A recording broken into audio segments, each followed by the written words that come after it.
We represent a broad spectrum of people from across the state who are suffering almost any level of mental illness.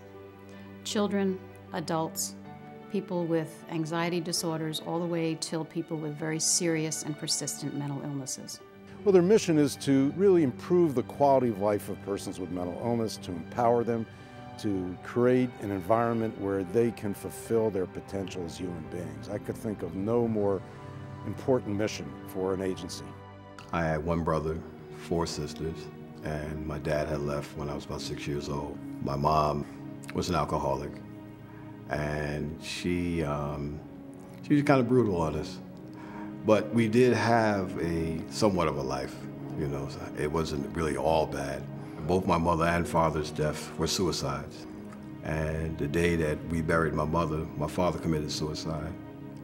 And 2 weeks after that, my stepfather, he died in his sleep. And that was pretty traumatic on all of us because it threw all of us kids into the throes of addiction. I had no control. And it wasn't until I got to the point where I lost my job and where I lost my apartment and became homeless, I began to really address the fact that I was severely addicted and I needed help. We are constantly looking at what someone's rights are. We believe that people have a right to housing. We believe that people have a right to treatment that's appropriate when they need it. We believe that people should be treated equally, no matter their color, no matter their illness, no matter their disability.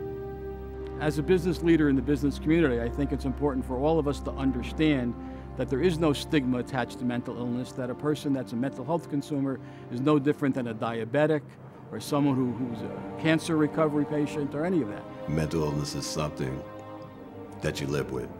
It's not something that you should be defined by. I truly believe, and this is my mission in life, that just because I have a mental illness doesn't mean I can't be productive in this society.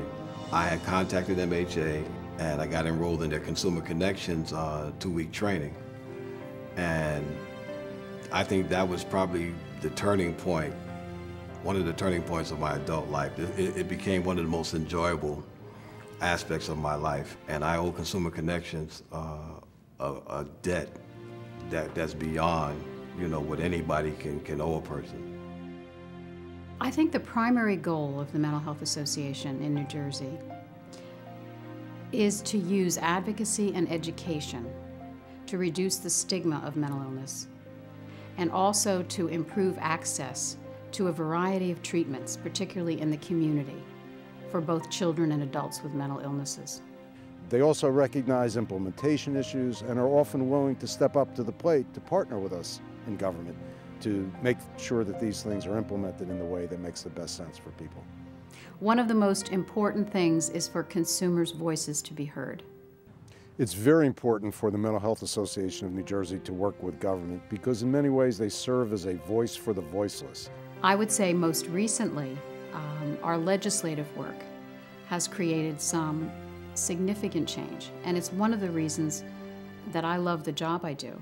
Their activities help reduce the stigma that many people and customs have placed on persons with mental illness, and their discussions with government, their advocacy result in better services and a better quality of life. Our focus has expanded dramatically to the whole public in the state of New Jersey because we've started what's called New Jersey Mental Health Cares. And that is an information and referral line. It's available 24 hours a day. You know, there have been situations where I really needed to talk to somebody and all I had to do was pick up the phone. And by me picking up the phone, there's always a reassuring voice on the other end of that line. We help people with any issue. We'll help them find therapists, we'll help them with the public mental health system, private mental health system, children, adults. The National Mental Health Association owns the Mental Health Bell, which was made of the shackles that confined people when they were in psychiatric hospitals. We have to remember that there are still shackles and constraints that hold them back in the way of stigma, in the way of prejudice, in the way of isolation. The bell is frequently called the bell of freedom. And freedom from illness is an extremely important concept. I see the bell as the end of a fight. You have a real good fight. In the last round, guys are fighting and fighting. That's me battling with my mental illness and battling with my addiction. Freedom includes a lot of social justice issues.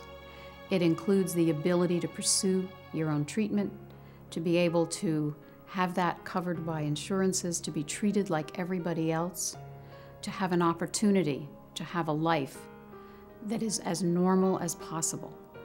When I hear the bell ring, I just throw up my arms in victory, like the boxers do. And that's what it represents to me. It represents victory for me. You know, it may be my decision, you know, but that decision could be for me not to go out and use drugs. That decision may be for me to pick up the phone and call somebody.